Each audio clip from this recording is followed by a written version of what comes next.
કેમ છો મારી યુટ્યુબ ફેમિલી બધા જ ને જય માતાજી। તો આજના વિડીયોમાં આપણે બતાવશું કે આપણે ઝાડ કેવી રીતના બાંધશું અને એમાં મચ્છી કેવી રીતની આવશે તો વિડીયો પૂરો જોજો। વિડીયો ગમે તો વિડીયોને લાઈક કરી દેજો, શેર કરી દેજો અને ચેનલને સબસ્ક્રાઈબ કરી દેજો। તો ચાલો આપણે વિડીયો આગળ વધારીએ। તો ફેમિલી આપણે હાલ અત્યારે આપણી જે ઝાડ હતી ને એને આપણે બાંધીને બેઠા છે। તો તમે પહેલાં એ જોઈ લો કે આપણે ઝાડ કેવી રીતની બાંધી હતી।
હવે તમે જોયું હશે કે આપણે ઝાર કેવી રીતની બાંધી હતી, કારણ કે અમે 3 જણા છે એટલા માટે આપણે થોડું કામ હતું. કામ આવે એટલે આપણેથી એટલું શૂટિંગ પણ ઉતરે એમ નહોતું, એટલે તમને જાડા મોટું કોઈ બતાડ્યું ખરી. તો અત્યારે એમ બાંધીને બેઠી ગયા અને તમે જોઈ રહ્યા છો આપણે કેબિન અંદર છે. અને આજે છે ને ફેમિલી પવન અને મોજો થોડો છે દરિયા ઉપર, તમે જોઈ રહ્યા છો. જો આ બધી ઓડિયો આવી છે આજે પણ દરિયામાં ઝાર બાંધવા માટે. અને જો તમને અવાજ આવતો હશે થોડો પવનનો, અને મોજો થોડો શાંત થઈ ગયો છે, પાછો થોડો મોજાનો કરંટ દેખાય છે. અને આપણે છે ને ફેમિલી જો આ કાંઠાના નજીકમાં છે, તો આપણે ઝાર બાંધીને બેઠી ગયા, આગળ જ બેઠા છે.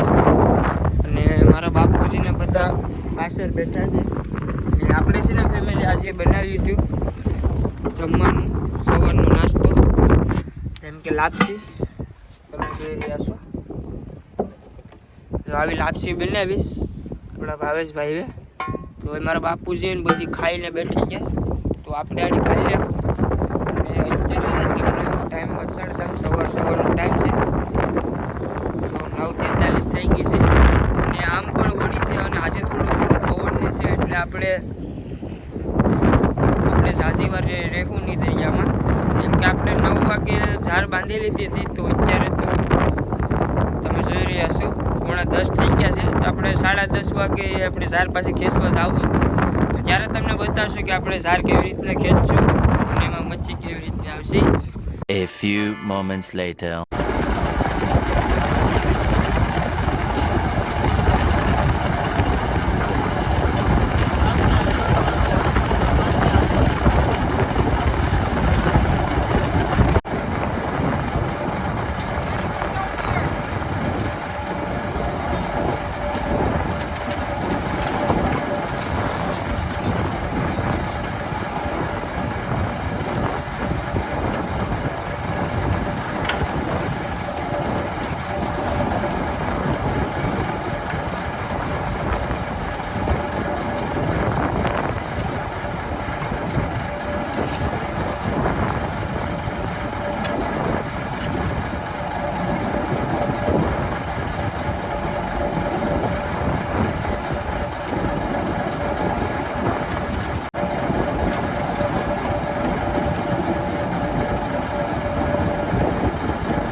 બાજુ જોઈ રહ્યા છો, ઓલા આપણા વાયલા લઈ રહ્યા છે. તો હવે આપણે જાવું કાંઠે, અને કાંઠે જઈને તમને બતાવીએ આપણી મચ્છી. ચાલો હવે. તો ફાઇનલી ફેમિલી આપણે કાંઠે પૂગી ગયા ને આપણે લોહીલું નાખી દીધું, અને આ બાજુ આપણું લકડિયું હતું ને પકડાવી લીધું. તો હવે આપણે મચ્છી છે ને આપણે આવીશ ને આ બધી એનાડે આપણે ખાલી કરશું તો તમને હું બતાવું કે એમાં આપણે કેવી કેવી મચ્છી આવી. ને આ બાજુ જો અમે બંદરમાં પૂગી ગયા. આ બાજુ અમારું બંદર છે અને આપણે બાકીનું વળ્યું છે. આ જોડે આપણે રખડી તો પેલા મચ્છી ખાલી કરીને પછી હું તમને મચ્છી બતાડું. તો ફેમિલી આપણે મચ્છી ભરીને કાંઠે આવી ગયા, તમે જોઈ રહ્યા છો. અને જો આ બાજુ આજે પણ મોજો અને વાવડો બહુ છે, અને આ બાજુ જો લેલેશભાઈની બોડી એમાંથી મચ્છી ખાલી કરે છે. આજે થોડોક મોજો ને વધી ગયો છે એટલા માટે આપણે લકડિયામાં પાછી મચ્છી લેવાશ. ને આજની મચ્છીમાં હું તમને બતાવું જો કેવું આવ્યું. આપણે નાના નાના ગુમલા અને ડોંડી ને એવું બધું આવ્યું. ને આ બાજુ છે આપણે સમના, તમે જોઉં કેવા સરસ મજાના છે. આ થોડાક સમના આવ્યા છે ને આવી આપણે મચ્છી આવી છે, અને એક સોલ પીસ આવ્યો છે. હું તમને આડી બતાડું. તો આપણે પહેલાં મચ્છી બધી ખાલી કરી લઈએ, કેમ કે આપણે કાંઠે મચ્છીનું શૂટિંગ કરવાનું છે સામે. તો પહેલાં આપણે બધી મચ્છી ખાલી કરી લઈએ અને પછી હું તમને સોલ પીસ બતાડું. તો ફેમિલી ફાઇનલી આપણે બધી મચ્છી ખાલી કરી લીધી. તો હવે આ બાજુ હું તમને સોલ પીસ બતાડું. તમે જોઈ રહ્યા છો, જો આ બાજુ છે ફેમિલી આપણું સોલ પીસ. એવો કેવડો મોટો છે. તો આને છે ને ફેમિલી સોલ પીસ કહે, અને આ છે ને વધારે આપણા હાથમાંથી લપસે બહુ આવી રીતે. આમ તમે કરો ને તો એના જે ભીંગડા હોય ને એમાં આપણે સોટી જાય, આમ જ્યારે જાય ને લપસી જાય. અને જો આપણે એક સોલ પીસ આવ્યું છે, અને બે આપણે સિલ્વર પાપલેટ આવ્યા છે, તમે જોઈ રહ્યા છો. તો આવા, અને આ બાજુ એક ટીટણ આવ્યું નાનું એવું. તો કેવું સરસ મજાનું છે સીવતું ટીટણ. અને આ બાજુ છે ને ફેમિલી એક વાંભ આવી હતી, જે આપણે પહેલાં આવી હતી ને આગલા વિડીયોમાં મોટી, એના કરતાં નાની છે થોડીક. જો તમે જીવતી આ થોડીક નાની છે ને એટલે આપણે ફેમિલી આને જોઈને રાખવી પડે. આનેથી એટલું આપણે બીક ન લાગે, પણ આઈપો એના જેવી જ આવે ડેન્જર. જો આપણે કેવી મચ્છી આવીશ. તો ફેમિલી આજના વિડીયોમાં એટલું જ. અને તમને આપણે વિડીયો ગમ્યો હોય તો વિડીયોને લાઈક કરી દેજો, શેર કરી દેજો અને ચેનલને સબસ્ક્રાઈબ કરી દેજો. અને તમને વિડીયો કેવો લાગ્યો નીચે કમેન્ટમાં જરાક કહી દેજો તો આપણે આગળના વિડીયો બનાવવાની ઓર મજા આવે. અને ફરી મળીશું આપણે એક આવા જ નવા વિડીયોની સાથે. ત્યાં સુધી બધીને જય રામાપીર.